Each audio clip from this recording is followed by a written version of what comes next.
Actually इस video का title होना चाहिए था neither call China west Taiwan nor Taiwan Republic of China. खैर, हाय, ऑनलाइन पर कुछ प्रो वेस्टर्न लोगों को मैंने चाइना को वेस्ट ताइवान बोलते हुए सुना है। No, China isn't Taiwan. हाँ, आप ताइवान को ईस्ट चाइना बोल सकते हो बिकॉज वहाँ के गवर्नमेंट खुद को चाइना मानकर ही सरकार चला रहे हैं, बट चाइना को आप वेस्ट ताइवान नहीं कह सकते।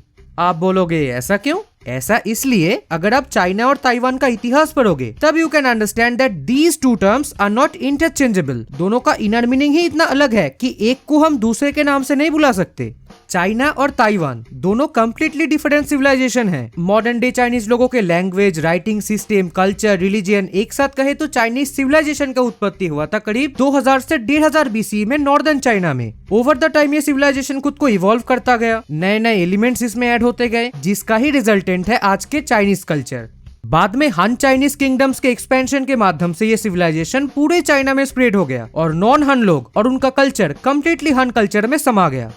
वहीं पर अगर हम ताइवान की बात करें तो करीब 4000 से 3000 बीसी के अराउंड ताइवान के अंदर दापेनकेंग कल्चर नाम से एक न्यूथिलिक कल्चर का डेवलपमेंट हुआ था। ये लोग जिस भाषा में बात करते थे वो एंशिएंट चाइनीज से बहुत ही अलग था, क्योंकि ये लोग सी फेयरिंग में बहुत एक्सपर्ट थे। इसीलिए अगले कुछ मिलेनियम में ये लोग ताइवान से पूरे मलय आर्किपेलागो में स्प्रेड हो गए थे और यहाँ पर बसना चालू कर दिए थे।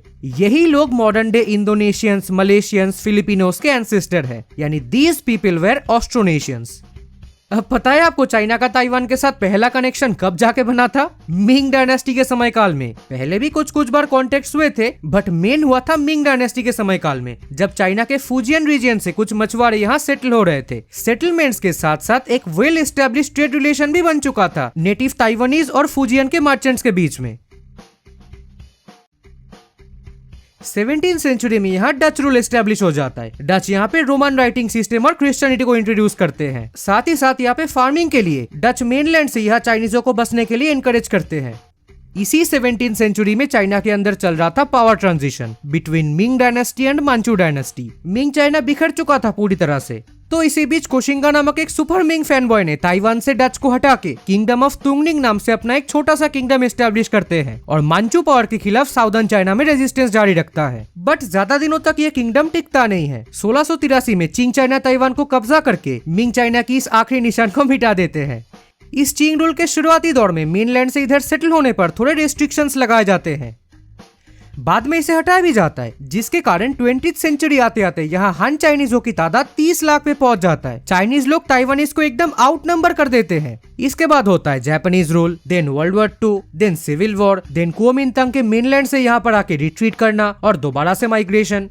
सो this is the story of real China and fake China. सही से कहूँ तो चाइनीज कॉलोनी ये चाइना का सेटलर कॉलोनी है। 17th सेंचुरी में रैपिड हान सेटलमेंट्स के चलते यहाँ के प्लेन इंडिजिनियस ट्राइब्स जो समतल भूमि पर रहते हैं वो कम्प्लीटली एसिमिलेट हो गया था हान चाइनीज लोगों के साथ। बचा रह गया था कुछ माउंटेन ट्राइब्स जिनकी आज पॉपुलेशन शेयर है मात्र 2-3%। यही लोग आज ताइवान के साथ ऑस्ट्रोनेशियन वर्ल्ड की एक मिलेनियम पुरानी रिलेशन को बयां करता है।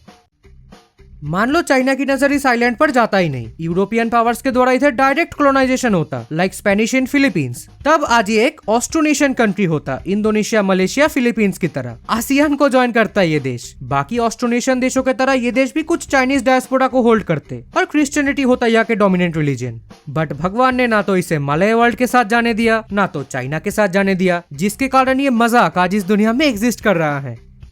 अब दो चीज और नोटिस करो, एक टाइम तक ये यूनाइटेड नेशन सिक्योरिटी काउंसिल का परमानेंट सीट होल्ड करता था। साथ ही साथ चाइना के अंदर लिटरेसी को बढ़ाने के लिए 50s में कॉम्प्लिकेटेड चाइनीज कैरेक्टर्स को सिंप्लीफाई किया गया था, जिसका इस्तेमाल चाइना और सिंगापुर करते हैं। ताइवान ने कभी ऐसा नहीं किया, वो ट्रेडिशनल कैरेक्टर्स का ही यूज करता है। मतलब ओरिजिनल से भी ओरिजिनल बनने की कोशिश करते हैं ये डुप्लीकेट सा देश। और ज्यादा ओरिजिनल दिखने के लिए कई बार तो ये हदें ही पार कर दिया था, चोरी चकारी में उतर आया था ये देश।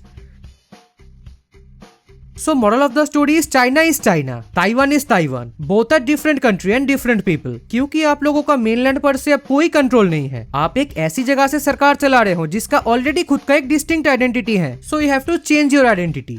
लोगों के एटीट्यूड्स तो ऑलरेडी बदल रहे हैं, गवर्नमेंट को भी अपनी एटीट्यूड बदलना चाहिए इन पासपोर्ट्स की तरह।